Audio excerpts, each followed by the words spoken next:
उनके दौर में जैसे काम होता था उसके लिए मराठी में एक कहावत है और उस कहावत में कहते हैं बारशाला गेला आणि बाराव्याला आला। मित्रांनो, एका प्रचार दौऱ्यामध्ये प्रचार सभेमध्ये नरेंद्र मोदीजींनी एक मराठी म्हण म्हणाले ते, त्याला हिंदीमध्ये कहावत म्हणतात। काय म्हणाले ते? बारशाला गेला तो बाराव्याला आला। याच्या मागचा संदर्भ काय, हे कारण काय, ही म्हण म्हणायच्या मागचं कारण काय आहे, हे आज आपण समजून घेऊ, जाणून घेऊ।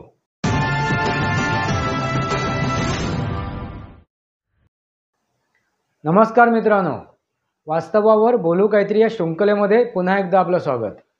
मी आपला मित्र राजेश वासंती साबाजी किळुस्कर। मित्रांनो, सध्या भारत देशामध्ये प्रचार दौरे चालू आहेत, प्रचार सभा चालू आहेत आणि प्रत्येक जण आपापल्या परीने, प्रत्येक पक्ष, प्रत्येक संघटना आपापल्या परीने प्रचार दौरे करतायत, प्रचार सभा घेत आहेत। अशाच एका प्रचार दौऱ्यामध्ये आणि प्रचार सभेमध्ये नरेंद्र मोदीजी, भारताचे पंतप्रधान, यांनी एक भाषण केलं। त्या भाषणामध्ये, आणि ते भाषण कुठे आहे, तो प्रचार दौरा कुठे आहे, तर महाराष्ट्रामध्ये, वर्ध्यामध्ये। आणि त्या भाषणामध्ये त्यांनी एक वक्तव्य केलं, एक म्हण म्हणाले, ते मराठी म्हण। काय मराठी म्हण आहे ती? तर बारशाला गेला तो बाराव्याला आला। काय म्हण आहे? बारशाला गेला तो बाराव्याला आला। त्याचा संदर्भ काय त्या म्हणीचा? तर बारशाला येऊन गेला तो आता कधी येतोय? बाराव्याला येतोय। हा त्याचा संदर्भ आहे, याचा अर्थ आहे त्या। म्हणजे बारशाला नामकरण विधीला आला होता तो, आणि त्याच्यानंतर पूर्ण जीवनभर त्या व्यक्तीच्या, ज्याच्या व्यक्तीच्या त्या नामकरण विधीला, त्या बारशाला आला होता, परत तो त्याच्या आयुष्यात आला नाही, त्याला भेटायला आला नाही, त्याला बघायला आला नाही। तो आला कधी? तर डायरेक्ट बाराव्याला, म्हणजे त्या अंतिम संस्काराला सुद्धा आला नाही तो आला कधी? बाराव्याला। मित्रांनो, बाराव्याला येतोच का आपण म्हणतो ना, त्यावेळी काय होते, लोकांच्या डोक्यात काय विचार येतो? तर जेवायला, बाराव्याचं जेवण जेवायला, हा त्याचा अर्थ झाला। म्हणजे डायरेक्ट तो आला कधी? बाराव्याचं जेवण जेवायला। मित्रांनो, हे जे वाक्य आहे किंवा हे विचार का मांडले गेले, याच्या मागचा संदर्भ काय आहे? 2014 पूर्वी ह्या भारतामध्ये जे काही सरकार येऊन गेलीत, त्या सरकारांचा कारभार असाच होता। वाजपेयी सरकार सोडलं तर या इतर सरकारांचा जो कारभार होता तो असाच होता। मित्रांनो, काय तुम्हाला दिसलं? तर ज्या वेगाने योजना, प्रकल्प राबवायला हवे होते, ते कार्यान्वित करायला हवे होते, ते केले गेले नाहीत, ते पूर्णत्वास आणले गेले नाहीत। मी असं म्हणत नाही आहे की कुठलाच प्रकल्प, कुठलाही प्रोजेक्ट, कुठलाही योजना राबवल्या गेल्या नाहीत, मी असं म्हणत नाही आहे। पण ज्या वेगाने ते राबवायला हवे होते, ज्या वेगाने त्याच्यावरती अंमलबजावणी करायला पाहिजे, ते काम करायला पाहिजे, ते झालेलं नाही। मित्रांनो, आपण म्हणतो जपाननी एवढी समृद्धी घडवली आपल्या देशाची, एवढा प्रगत देश झाला इलेक्ट्रॉनिकमध्ये, का? तर त्या प्रकारे त्यांनी काम केले, त्या प्रकारे कार्य केले, तिथल्या राजकीय नेत्यांनी म्हणा किंवा तिथल्या जनतेने सुद्धा म्हणा। मित्रांनो, ही गोष्ट त्रिवेणी संगमातून निर्माण होते। त्रिवेणी संगम कुठलं? तर शासन, प्रशासन आणि नागरिक यांच्या त्रिवेणी संगमातून ती निर्माण होते। आणि हे त्रिवेणी संगम जपानमध्ये होतं, म्हणून जपान उन्नतीकडे गेला, प्रगत झाला। आपण आता 5G आणि 6G बघतोय, त्याच्या पुढचे 8G, 9G वगैरे वगैरे पुढे त्याच्यावरती गेलेत, पुढे गेलेत ते। हे मोबाईलची गोष्ट सांगतो तुम्हाला मी, म्हणजे आपण किती अजून मागेच आहोत। असो मित्रांनो, एक गोष्ट लक्षात घ्या, तुम्ही विचार करा, काँग्रेसच्या काळामध्ये जे UPE सरकार होतं, यापूर्वीचं 10 वर्षाचं UPA सरकार, त्या काळाचाच आपण कालखंड बघूया. त्या काळामध्ये जे काही योजना, जे काही प्रकल्प आणले गेलेत ते कार्यान्वित झालेत का? तुमच्या लक्षात येईल फक्त ते काय झाले, त्यांचं नामकरण केलं, म्हणजे बारशे केलेत, शिलान्यास केलं, भूमिपूजन केलं, फक्त ते कागदावर राहिलेत. बऱ्याचशा योजना, बरेचसे प्रकल्प ते कार्यान्वित झाले नाहीत, ते पूर्णत्वास आलेच नाहीत. आता म्हणतायत ना, आम्हीच हे प्रोजेक्ट आणले होते. काँग्रेस म्हणते की आमचाच प्रोजेक्ट पूर्ण केला भाजपाने, नरेंद्र मोदीजीने. आम्हीच हा प्रकल्प आणला होता, आम्हीच हा प्रोजेक्ट आणला होता, आम्हीच ह्या योजना आणल्या होत्या, तेच फक्त पूर्ण केले. मित्रांनो, यापूर्वी काय घडत होतं, एखादा प्रोजेक्ट त्याचा बोलबाला करायचा, त्याची वाच्यता करायची, त्याची जाहिरात करायची आणि 5 वर्षे परत तो थंडा बक्षामध्ये टाकून द्यायचा, त्याच्याकडे दुर्लक्ष करायचं.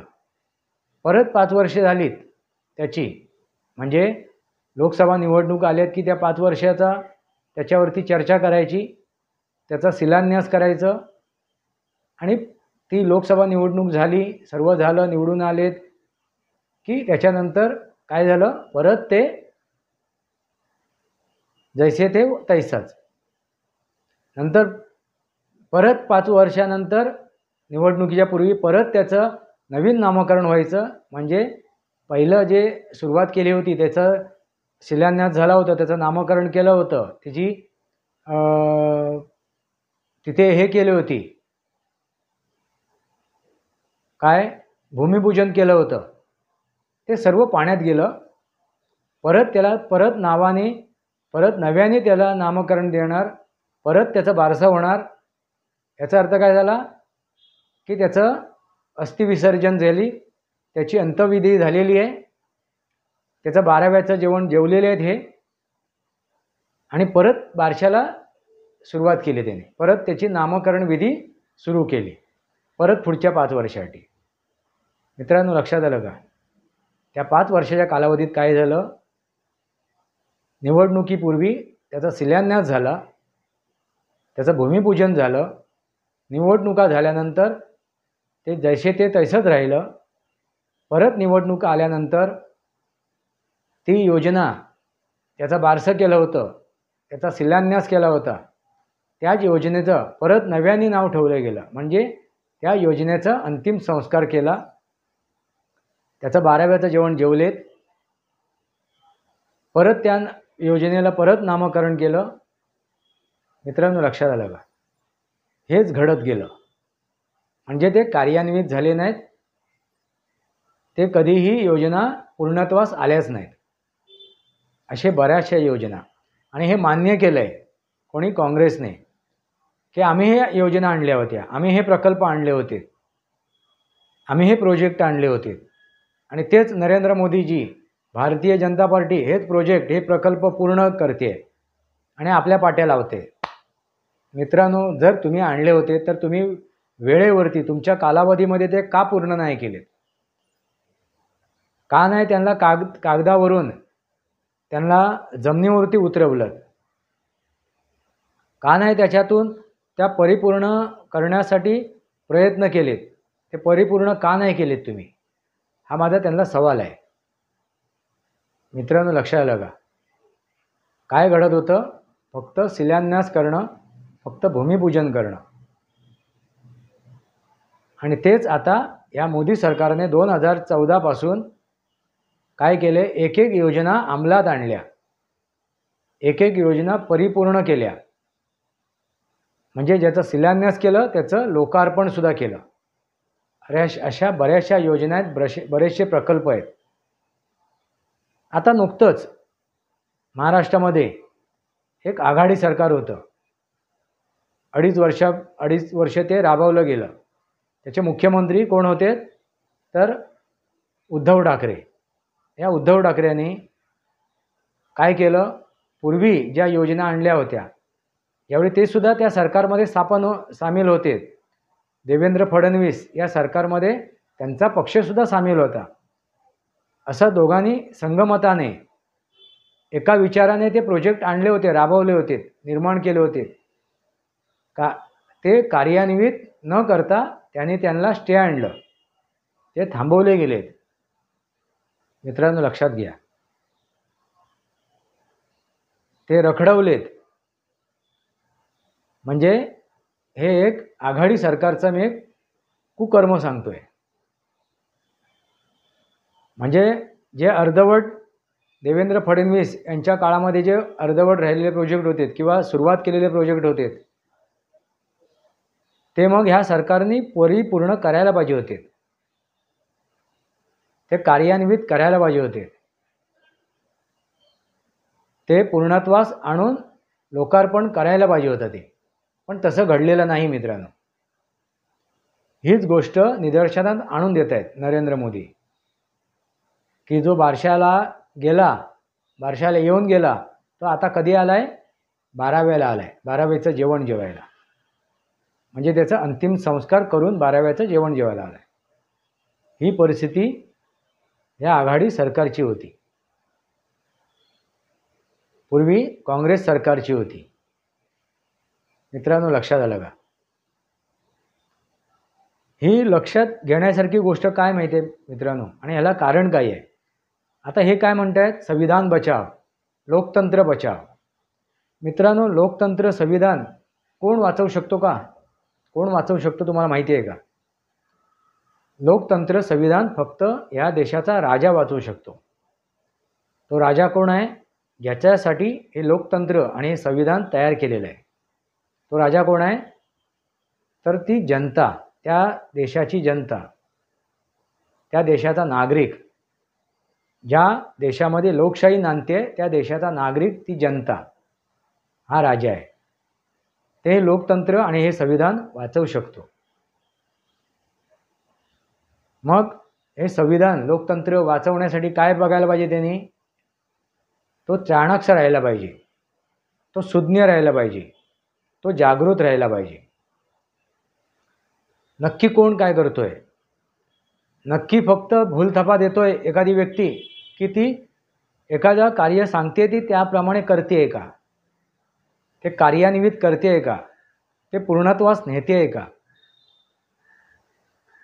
हेही बघणं गरजेचं आहे.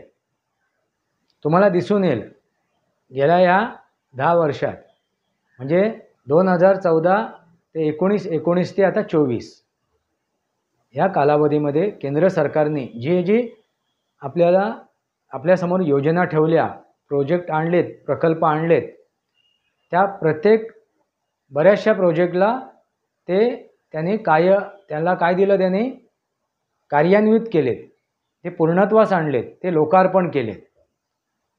बऱ्याचशा प्रोजेक्ट, बरेचसे प्रकल्प त्यांनी काय केलेत? शिलान्यास केलेत आणि ते वेगाने पूर्णत्वाकडे चाललेले आहेत. म्हणजे फक्त शिलान्यास नाही केलं, ते लोकार्पण सुद्धा केलं आणि बऱ्याचशा योजना प्रकल्प लोकार्पणाकडे चाललेले आहेत, ते प्रगत होत चाललेले आहेत. हेच तुम्हाला दिसून येईल. मग कोणाच्या हातात आहे हे लोकतंत्र वाचवणं, हे संविधान वाचवणं? तर नागरिकांच्या हातात. तर त्या सुज्ञ नागरिकाने, चौकस नागरिकाने, जागरूक नागरिकाने कुठलं बटन दाबायचं, कोणाला वोट द्यायचं, कोणाला निवडून द्यायचं, कुठल्या जाती धर्मावर नव्हे, खोट्या भूलथापावर नव्हे, सकाळी उठून रेटून खोटं बोलणं, माझं अमुक चोरलं, माझं तमुक चोरलं, बस रडगाणं गाणाऱ्या अशा व्यक्तीला समर्थन करायचं. अशा व्यक्तीचं समर्थन करायचं की ती विचारधारेच्या, बाळासाहेबांच्या विचारधारेचं समर्थन करायचं. कोणाच्या विचारधारेचं समर्थन करायचं हे कोणी ठरवायला पाहिजे? तर त्या देशाची नागरिकाने. आता आपण कुठल्या देशाबद्दल बोलतोय? भारताबद्दल बोलतोय. आणि भारतामध्ये सध्या लोकसभेच्या निवडणुका सुरू आहेत, त्याची रणधुमाळी उठलेली आहे. आणि हे सर्व कोणाच्या हातात आहे? तर त्या नागरिकांच्या, सुज्ञ नागरिकांच्या, जागृत नागरिकांच्या. नागरिक कसा असावा? आदर्श राजासारखा असावा, कारण तो राजा आहे. मित्रांनो, हे जे वाक्य आहे ना, हे तुम्ही सामान्य स्वरूपात घेऊ नका. जो 12व्याला गेला तो आला कधी परत, जो बारशाला गेला तो आला कधी, 12व्याला आला. जो बारशाला गेला तो 12व्याला आला. हे वाक्य साधं सरळ नाही आहे. या वाक्याचा अर्थ समजून घ्या, त्याचा मागचा उद्देश समजून घ्या. एक जागृत करण्याची तुम्हाला दिलेला एक मूलमंत्र आहे, तो एक मूलमंत्र आहे. आपण इतिहास का वाचतो, आपण भूतकाळाचा विचार का करतो, इतिहास समजून का घेतो, तर इतिहासामध्ये ज्या चुका घडलेल्या आहेत त्या सुधारून, त्या सोडवून आपल्याला आपला उद्धार करायचा आहे. इतिहास एवढ्यासाठी आपण बघावा, तर त्या इतिहासामध्ये, त्या भूतकाळामध्ये आपण ज्या आपल्या हातून चुका घडल्या असतील किंवा आपल्या आणि अन्य कोणाच्या हातून चुका घडल्या असतील, आपल्या पूर्वजांच्या हातून चुका घडल्या असतील, त्या चुकांची पुनरुत्ती होऊ नये, त्याची पुनरुत्ती होऊ नये आणि आपलं पुढची भावी पिढीला त्याचं नुकसान भोगावं लागू नये. ही कोणाच्या हातात आहे, तर सुज्ञ नागरिकाच्या हातात आहे, चौकस नागरिकाच्या हातात आहे, जागृत नागरिकाच्या हातात आहे. समर्थन कोणाचं करायचं, जो विकासाच्या दिशेने काम करतोय, जो विकासाच्या दिशेने काम करतोय, दृष्टीने काम करतोय. मित्रांनो, यापुढे लक्षात ठेवायचं आहे, बारशाला गेला तो कधी आला, 12व्याला आला. बोलायचं तरी काय, वास्तवावर बोलू काहीतरी. या शृंखलेला सबस्क्राईब करा, बेल आयकॉन दाबा. माझे विचार पडत असेल लाईक करा, आपले विचार कमेंट बॉक्समध्ये लिहा. तुर्तास इतकंच. भारत माता की जय, वंदे मातरम. जय भारत, जय महाराष्ट्र.